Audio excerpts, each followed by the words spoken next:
حضرت صوبان کہتے ہیں کہ اللہ کے محبوب نے ارشاد فرمایا، میں اپنی امت کے ان لوگوں کو جانتا ہوں جب قیامت کے دن آئیں گے تو ان کے اعمال تہامہ کے پہاڑوں کے برابر ہوں گے، اتنے بڑے بڑے عمل اور چمکدار روشن عمل ہوں گے، لیکن اللہ ان اعمال کو یوں اڑا دے گا جس طرح ذرے ہوتے ہیں۔ تو حضرت صوبان کپ کپا کے رہ گئے اور کہا، حضور بتائیے وہ کون لوگ ہیں؟ تو آقا کریم علیہ السلام نے فرمایا، وہ تمہارے ہی بھائی دوست ہیں، تمہاری طرح کے لوگ ہیں۔ وَيَأْخُذُونَ مِنَ اللَّيْلِ كَمَا تَأْخُذُونَ، جس طرح تم راتوں کو اٹھ کے حصہ لیتے ہو اپنا سحری کا، تہجد کا، سجدوں کا، وہ بھی تہجدیں پڑھیں گے، سجدے کریں گے، تمہاری ہی طرح ان کے اعمال ہوں گے، لیکن وہ ایسے لوگ ہیں اِذَا خَلَوْا بِمَحَارِمِ اللَّهِ انْتَهَكُوهَا، جب وہ تنہائی میں جاتے ہیں تو پھر اللہ کی حدوں کو توڑتے ہیں، ان کی تنہائی پاکیزہ نہیں رہتی، ان کی تنہائی ناپاک ہو جاتی ہے، تنہائی میں اپنے آپ پر قابو نہیں رکھ پاتے اور اپنے آپ کو برباد کر بیٹھتے ہیں۔ اللہ اکبر! آج کی تاریخ میں میں اور آپ یہ موبائل کا جو فتنہ ہے، سوشل میڈیا کا فتنہ، اس حوالے سے اپنی تنہائیوں کی پاکیزگی کا سامان کریں۔ یہ ایک ایسا فتنہ اس دور میں ہماری نوجوان نسل کے ہاتھوں میں آ گیا ہے کہ جس نے ان کی تنہائیوں کو پاکیزہ نہیں رہنے دیا، بلکہ اقبال نے تو کہا کہ نوجوان تو نوجوان رہے، از حیا بیگانہ پیرانے کہن، اس قوم کے بوڑھے بھی حیا کے جوہر سے خالی ہو گئے ہیں، تو پھر نوجوان کی کیا حالت ہوگی؟ اب یہ عمل، یہ ساری محنتیں، یہ تراویح، یہ تہجد، یہ سجدے، یہ رکوع، یہ قیام، یہ اعمال خیر، یہ صدقات، یہ کتنے کتنے کام ہیں، اگر پاکیزہ تنہائی نہیں رہتی ہے تو اللہ ان کو یوں اڑا دے گا جس طرح حبا منصورہ ہوتا ہے۔ تو اللہ تعالی جل شانہ ہمیں اس بات کی توفیق دے کہ ہم قیامت کے لیے جو ذخیرہ جمع کر رہے ہیں وہاں ضائع نہ کریں اور حقوق العباد کا پورا خیال رکھیں۔ اللہ آپ کو بہتر جزا دے، اپنی پناہ اور امان اور حفاظتوں کا حصار دے۔ تو حضور نے فرمایا صحابہ کو مخاطب ہو کے، صحابہ جانتے ہو مفلس کون ہے؟ تو انہوں نے کہا، حضور مفلس وہی ہے جس کے پاس نہ درہم و دینار ہیں اور نہ کوئی ساز و سامان زندگی ہے۔ فرمایا میری امت میں مفلس وہ ہے جو قیامت کے دن آئے گا تو اس کے پاس نمازیں بھی ہوں گی، روزے بھی ہوں گے، زکوٰۃ ادا کی ہوئی اس کا ثواب بھی اس کے پاس ہوگا، یعنی اس کے پاس یہ سارے ذخیرے ہوں گے، حج کیا ہوگا، لوگوں کی مدد کی ہوگی، نصرت و اعانت کی ہوگی، بہت سارے اعمال خیر کا ذخیرہ لے کر کے وہ حشر کے میدان میں آئے گا، لیکن ساتھ ساتھ اس نے کسی کو گالی دی، کسی کا حق غصب کیا، کسی کا مال دبایا، کسی سے زیادتی کی، کسی پر جور و جبر کیا، کسی پر تہمت لگائی، کسی کو الزام دھرا، تو یہ بھی اس نے ساتھ ساتھ گناہ کیے ہوں گے، تو یہ سارے اپنا اپنا حق لینے کے لیے کھڑے ہوں گے۔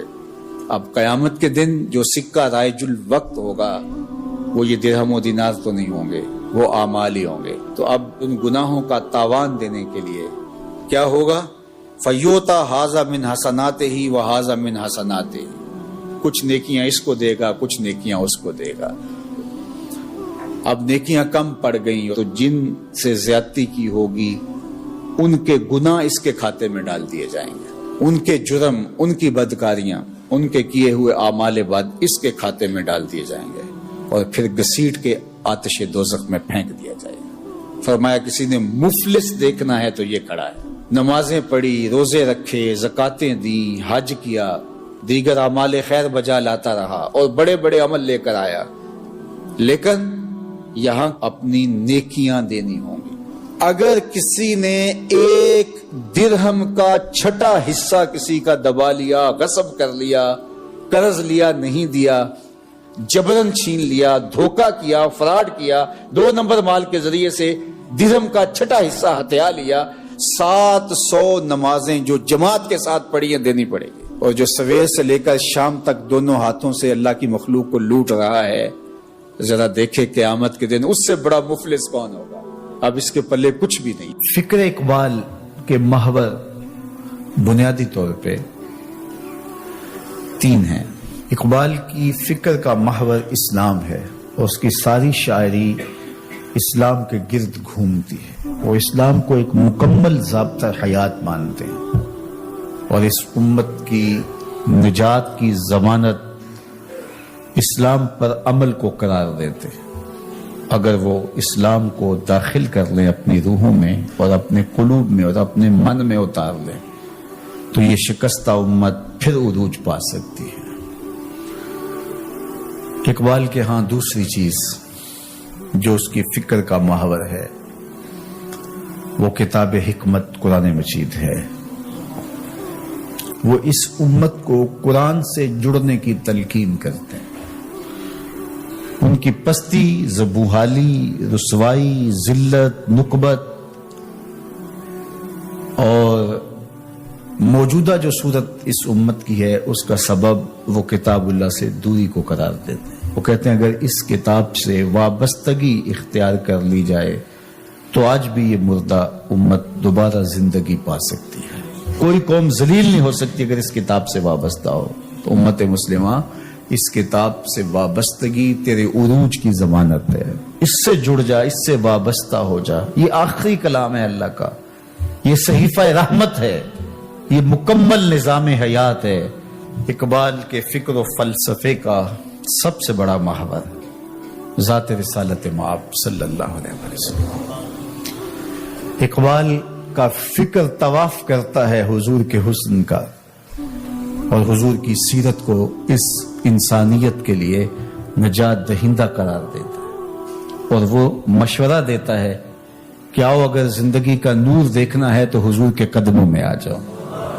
بمصطفیٰ برساں خیش را کے دین ہما اوست، اگر باؤ نہ رسیدی تمام بول حبیست۔ کہتے ہیں کہ اگر تم نے زندگی کا جمال دیکھنا ہے، دین کی حقیقتیں اور دین کے اجالے پانے ہیں تو حضور کے قدموں میں آ جاؤ۔ سارا دین نام ہی میرے حضور کا ہے۔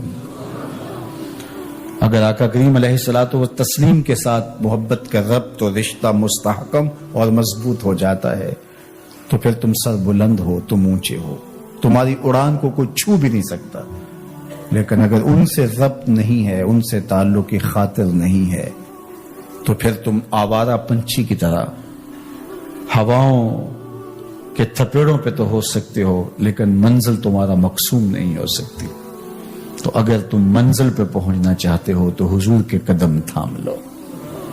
ان کے قدموں تک پہنچنا، ان کے قدموں تک رسائی حاصل کر لینا دین کی حقیقت کو پا لینا ہے اور دین کے اجالوں کا حصول ہے۔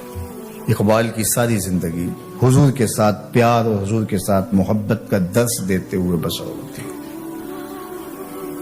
ان کی تعظیم و تکریم بجا لانے کا سبق پڑھاتے ہوئے زندگی بسر ہوتی ہے۔ دین کا خلاصہ بیان کرتے ہیں، دین سراپا سوختن اندر طلب، انتہائش عشق آغازش ادب۔ طلب محبوب میں تڑپنے کا نام دین ہے، ادب سے شروع ہوتا ہے، عشق پہ ختم ہو جاتا ہے۔ تو ادب سے دین شروع ہوتا ہے، عشق پہ ختم ہوتا ہے۔